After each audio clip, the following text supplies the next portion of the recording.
Hey guys, so today I'm filming a first impression on the Maybelline Fit Me Matte and Poreless Foundation. I'm sure you guys have seen a million and one reviews on it at this point, but I really love doing first impressions on foundation, and I'm hoping that this one will work for me because I do have very oily skin. I picked up the lightest shade, number 110 Porcelain. There are 16 shades in this range, which I will have listed down below for you guys. And now I'm going to read you some of the claims from the Maybelline website. It says, this is a tone and texture fitting foundation for the ultimate natural fit. It mattifies, erases pores, and matches natural tone for normal to oily skin.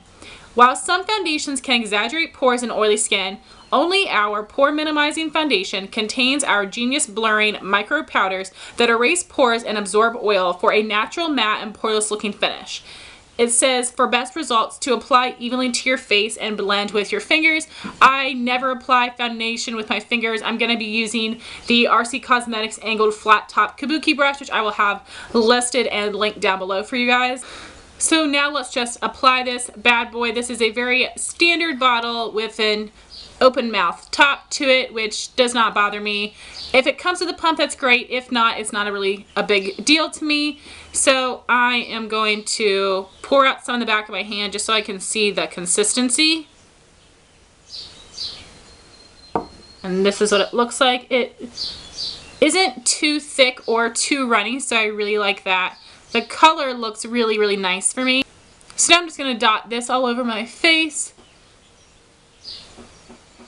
I'm hoping that this shade is light enough and yellow enough for me, so that will be really incredible because my last foundation I tried out, which was a Hard Candy Glamoflage, was actually too light, which I don't run into very often, but I did with that foundation. So now I have it dotted all over my face. It looks a little bit light, which I actually am glad about. Hopefully once I blend it in, it will match my skin tone or be a little bit light, which is fine because usually when I put a powder on top, it will deepen the color a little bit. So now just blending it in with my brush.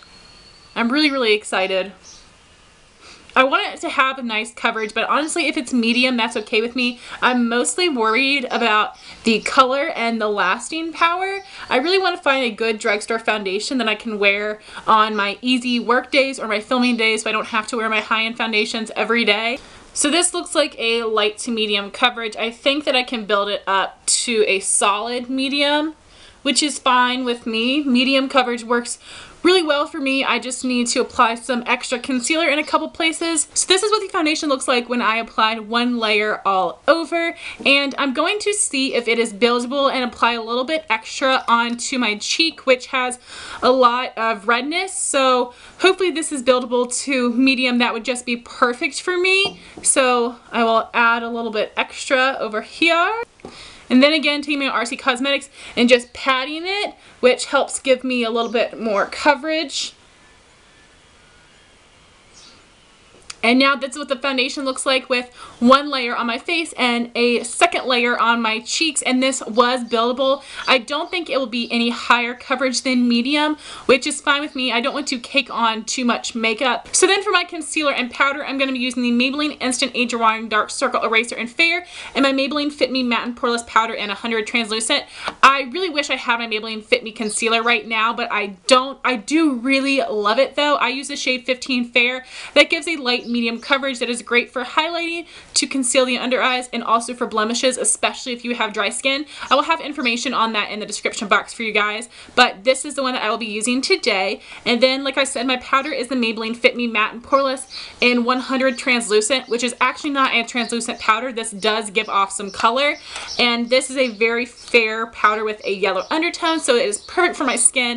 I really love the formula of this. It does give me some nice extra coverage and help keep me matte. I will have information on these two products in the description box as well. I will list all of the shades for you guys.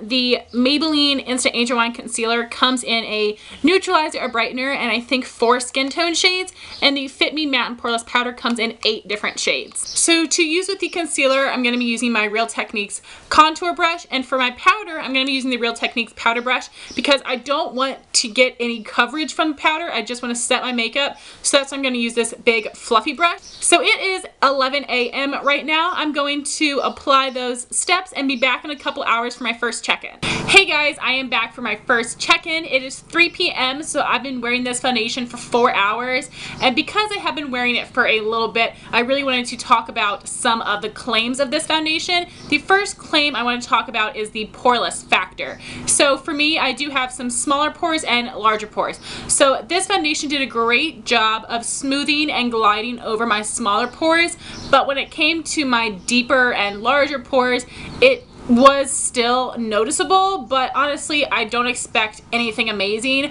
from a foundation. So I'm pretty sure that if I was to have gone in first with the Smashbox Photo Finish Pore Minimizing Primer, then I would not have any issues with my really large pores. So I think the combination of this primer and this foundation would make me look poreless.